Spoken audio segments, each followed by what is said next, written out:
নমস্কার বন্ধুরা, আজ আপনাদের জন্য একটি নতুন পৌরাণিক গল্প নিয়ে আবার চলে এসেছি আপনাদের সাথে আজ শেয়ার করব বলে।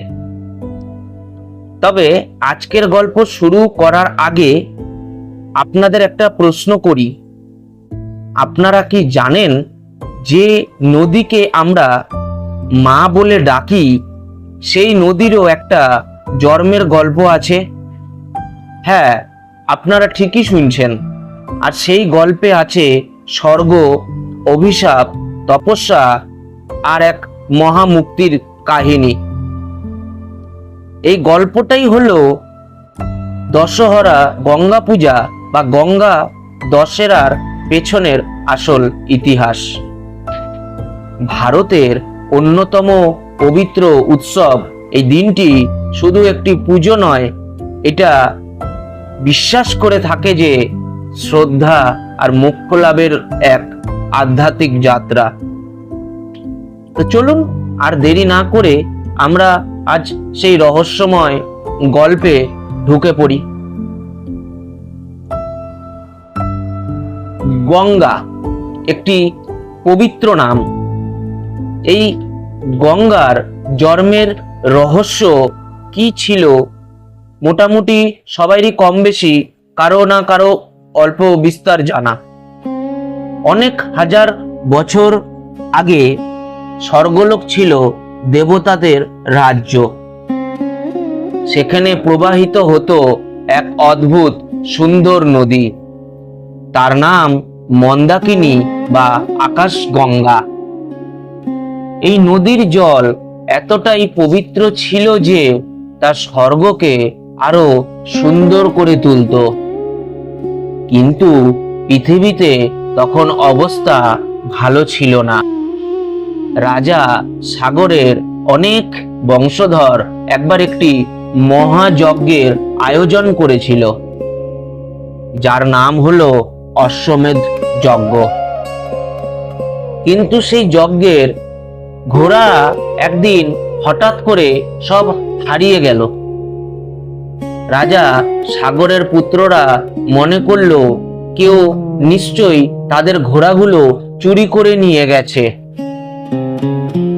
তাই তারা খুঁজতে খুঁজতে একদিন বিভ্রান্ত হয়ে পৌঁছে গেল ঋষি কপিল মুনির আশ্রমে। সেখানে গিয়ে যখন তাদের ঘোড়াগুলি খুঁজে পেল না, তখন ঋষি কপিল মুনির সাথে ভুল বোঝাবুঝি হলো এবং ঋষি কপিল মুনিকে না জেনে তারা অপমান করে বসলেন। এর ফলেই ঘটে গেল এক ভয়ঙ্কর ঘটনা। ঋষি কপিল মুনির অভিশাপে সাগর রাজার পুত্ররা সবাই ভস্ম হয়ে গেল। গঙ্গা পৃথিবীতে বা ধরণীতে কিভাবে আগমন হলো, রাজা সাগরের বংশ শেষ হয়ে যেতে তাদের আত্মা মুক্তি পাচ্ছিল না। এই ভেবে রাজা সাগর একদিন খুব চিন্তিত হয়ে পড়লেন। শেষমেশ বংশধর ভাগীরথীর কাছে একদিন গিয়ে রাজা সাগর এসব জানালেন। অবশেষে ভাগীরথ রাজা সাগরের কথা শুনে কঠিন তপস্যা করা শুরু করে দিল। তিনি প্রতিজ্ঞা করলেন যে গঙ্গাকে স্বর্গ থেকে পৃথিবীতে নামিয়ে আনবেন, যাতে তার পূর্বপুরুষরা আত্মা সহজেই মুক্তি পায়। ভাগীরথ বছরের পর বছর কঠিন তপস্যা করতে লাগলেন। অবশেষে একদিন ভাগীরথের তপস্যা দেবী গঙ্গা সন্তুষ্ট হলেন। কিন্তু এখানেও একটা সমস্যা ছিল। গঙ্গা যদি সরাসরি পৃথিবীতে নেমে আসতো, তাহলে তার প্রবল বেগে পুরো পৃথিবী ধ্বংস হয়ে নাকি যেত। তাই ভাগীরথ আবার কঠিন তপস্যায় নিমজ্জিত হলেন ভগবান শিবের উদ্দেশ্যে। ভগবান শিবের উদ্দেশ্যে ভাগীরথ বহু বছর তপস্যা করে কাটিয়ে দিল। এরপর একদিন ভগবান শিব ভাগীরথের তপস্যায় খুব আনন্দিত হয়ে তার কাছে এলেন। ভগবান শিব ভাগীরথের কাছে আসা মাত্র ভাগীরথ ভগবান শিবের পা জড়িয়ে প্রণাম করলেন। ভগবান শিব বৎসের তপস্যা দেখে তো খুব খুশি হয়েছিলেন। তখন ভাগীরথের কাছে জানতে চাইলেন, তুমি আমায় তপস্যা কেন করেছ? ভাগীরথ ভগবান শিবকে অন্তর্যামী জেনেও তাও ভগবান শিবের কাছে প্রণাম করে বললেন, হে ভগবান, আপনি গঙ্গাকে জটায় ধারণ করুন। ভগবান শিব ভাগীরথের কথা শুনে খুব খুশি হলেন এবং তথাস্তু বলে তাকে আশীর্বাদ দিয়ে সেখান থেকে চলে গেলেন। এভাবেই ভগবান শিবের জটা থেকে এই পৃথিবীতে গঙ্গা শান্তভাবে আজও প্রবাহিত হয়ে চলেছে। সেই থেকেই বলা হয় নাকি গঙ্গার পৃথিবীতে আগমন, আর সেই দিনটাই গঙ্গা দশেরার ভিত্তি। তবে গঙ্গা পুজোর বিশেষ মাহাত্ম্য আছে।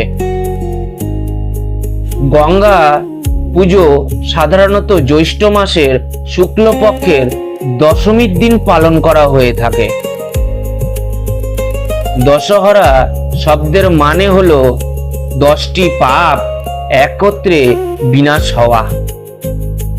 বিশ্বাস করা হয় যে এই দিনে যদি কোনো মানুষ গঙ্গায় স্নান করে তাহলে তার জীবনের 10 রকমের পাপ ধ্বংস হয়ে যায়, আত্মা পবিত্র হয়, জীবনে নতুন শক্তি আসে এবং মোক্ষ লাভের পথ খুলে যায়। এই দিনে লক্ষ লক্ষ মানুষ গঙ্গা নদীর তীরে যায়।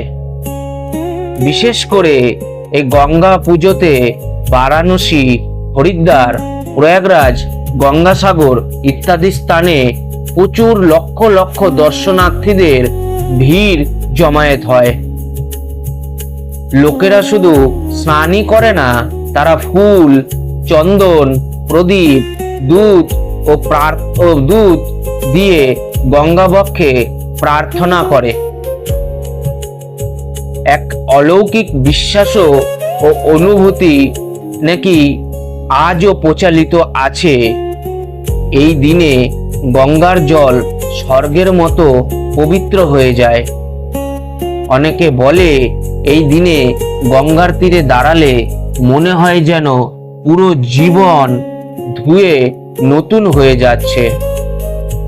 কেউ কেউ আবার বিশ্বাস করে থাকেন এই দিনে গঙ্গায় দাঁড়িয়ে প্রার্থনা করলে নাকি সরাসরি দেবতাদের কাছে সেই প্রার্থনা পৌঁছে যায়। এই উৎসব শুধু একটা ধর্মই নয়, এটা মানুষের ভেতরের একটা শুদ্ধতার প্রতীক। ভাগীরথের তপস্যা থেকে শুরু হওয়া এই কাহিনী আমাদের তাহলে শেখায়, যদি আপনার মধ্যে অদম্য ইচ্ছা থাকে আর নিখুঁত চেষ্টা থাকে তাহলে অসম্ভবকেও কিন্তু সম্ভব করা যায়। গঙ্গা শুধু একটি নদী নয়, সে হলো জীবন, ক্ষমা আর মুক্তির প্রতীক। আজও যখন কেউ গঙ্গার জলে দাঁড়িয়ে চোখ বন্ধ করে, সে শুধু জল স্পর্শই করে না, সে স্পর্শ করে 1000 বছরেরও ইতিহাস।